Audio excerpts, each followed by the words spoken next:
Hi, my name is Adrienne Luttrell, and today I'll be talking about pharmacokinetics. Pharmacokinetics is a branch of pharmacology concerned with the movement of drugs within the body. There are 4 steps to pharmacokinetics, and this is also used to evaluate dosages. The 4 stages of pharmacokinetics are what happens when your drugs enter your body and how drugs are distributed, is stated in my resource www.ashp.org, Sample Chapter 1.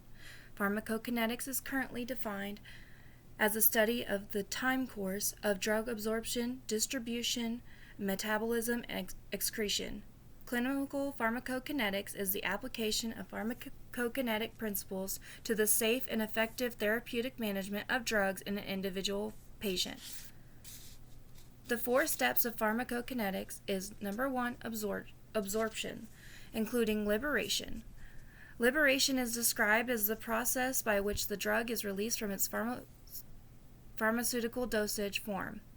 In an online article titled Pharmacokinetics by Sean Grogan and Charles Preuss at www.ncbi.nlm.nih.gov/books.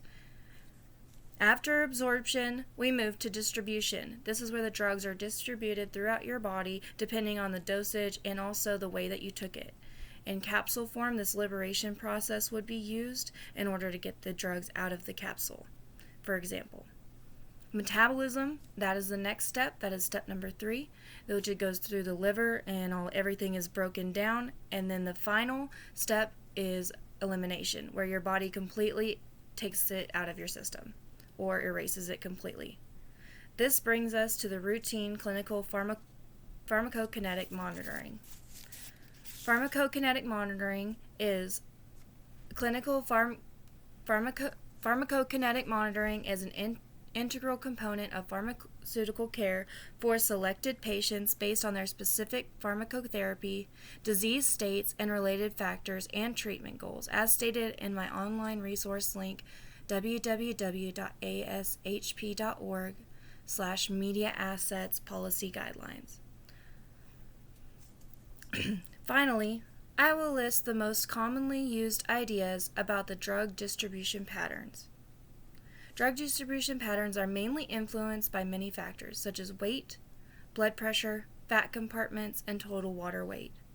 Distribution patterns include 1 compartment, 2 compartment, multi-compartment models, and these models are based on the human body and pharmacokinetic monitoring in order to use a baseline and to use for your dosages. So say that you would do an independent study or with a group of people to do for a drug to test to see certain body types, who has high blood pressure. That person would be thrown in order to see how the body metabolizes and how it circulates through the body.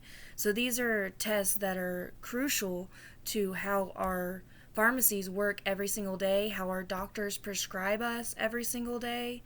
This is a crucial, I think, step, because imagine if we didn't do these tests, if we didn't monitor the way that these drugs course through our systems, or if someone with high blood pressure has an alternate reaction to that because of their high blood pressure. These are information that doctors need to know when they prescribe the medications, and it's an amazing thing to know exactly how it happens. When I chose this, I didn't know much about it, but I'm glad that I did, and I hope that I taught you all as much as I learned about it, and that you are more informed about the things that you put into your bodies. Thank you for listening to my speech.